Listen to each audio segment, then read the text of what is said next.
such a problem of overpopulation of dogs.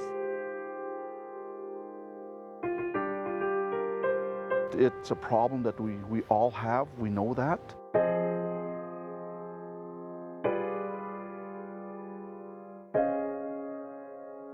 There's so many complaints of the overrun of dogs, and who do we go to? The task force started in 2008, where a friend of mine and I kind of brainstormed. We realized that it just was not possible to rescue all of the animals in these communities. And we felt that by having a more proactive approach to this, we could help the communities manage their dog populations and also for the welfare of these animals. We gradually started to fundraise and buy equipment. It took about 3 years before we had enough equipment. It's quite expensive, and where we could have the clinics in a school gym or a community hall or whatever the community can provide us.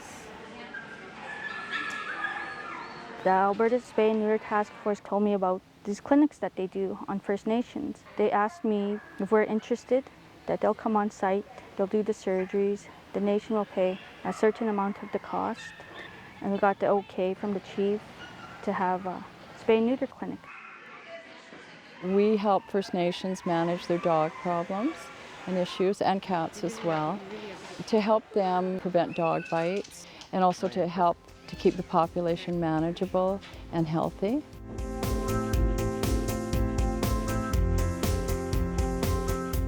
My role is to make sure everything runs smoothly here with regard to the actual surgeries themselves.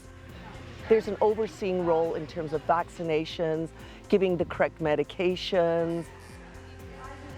We have 5 surgical tables and a group of vets and techs that are very committed to safe surgery, just are passionate about what they do. The team is actually made up of the animal health technician, some students, they may be veterinary students or animal technician students, and also veterinarians. They donate all their time. There's also a huge lay team of volunteers from various rescue groups and also from the community. We target the area in the community where there's the most dogs and go door to door and ask people if they would like to have their dog fixed. We target the larger free-roaming dogs that normally live outside, and they're the dogs that get into trouble. We go out into the community and we look for animals that are not spayed and neutered yet, and we bring them into the clinic. We take in surrenders and stray animals. We set traps for some of the more feral dogs and make sure that they come in as well and that they get vaccinated also. Depending on the animal, if they're quite shy, sometimes we have to trap them. But we do just a kind, gentle approach. We don't want to scare the animal. We try to just take our time with them, and it's just patience. We coax them with food. Sometimes we have to sit on the ground for a while and just gain their trust. And then we put them in a kennel and we bring them into the clinic. From the animal's point of view, coming to this clinic is going to be a bit of a shock. They're brought in by their owners or sometimes by our volunteers. There are lots of different smells, lots of different sounds, barking, cats meowing, lots of people handling them. And so they're in shock, they're anxious. Some of them are very scared. Some of them are just very excitable.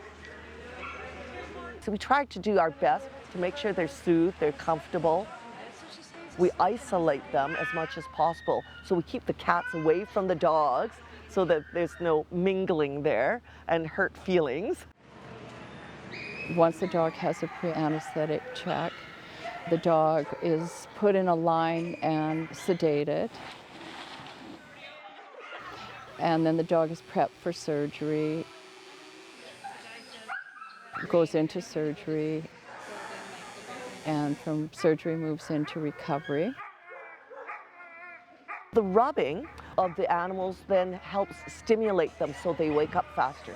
And sometimes we'll rub them, sometimes we'll even flip them from side to side, and that's enough stimulation to get them waking up faster from the anesthetic.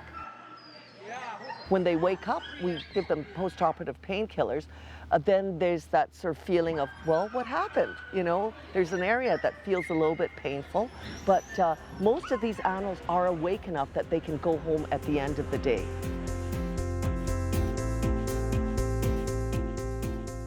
On average, we end up with anywhere from 50 to 100 surrendered animals, and we work with about 12 to 15 rescue organizations where we'll place those animals. We have a huge variety of animals that get surrendered, everything from newborn pups to senior animals.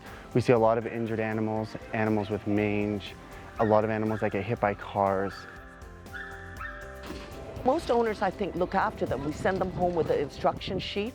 They know what to look for. If there's some problem with the incision, if there's some swelling, they call one of the volunteers, and then we make sure that they are tended to and they have it checked over by a veterinarian. I'm very thankful, and Six Guys very thankful for having so many volunteers to help us try to control the dog problem that we have. Any community that has a pet overpopulation, which is every community in the world, they need to take this humane approach to dealing with it through education, it's spay neuter, and it's a very holistic approach to the whole concept, rather than just going in and euthanizing animals, which is just never ending. Rather, we need to get to the source, spay neuter, and that's the way to go. I've made great friends since I started doing this, and they're like family to me, and I adore each one of the volunteers that is here. They're really good people. But I keep doing it because it's fun. It's a great social scene too, so I meet a lot of old friends. But most of all, I feel very strongly that I'm helping out both the people and their pets. It's a huge amount of work, but it's hugely rewarding. What makes it a success is us being able to go out there, you know, get these strays, and then where the Alberta Spay Neuter Task Force comes in, all their volunteers having their rescue homes, non-kill rescue homes, willing to take in these animals. The people bringing in their animals or letting us pick up their dogs. To me, that's a success.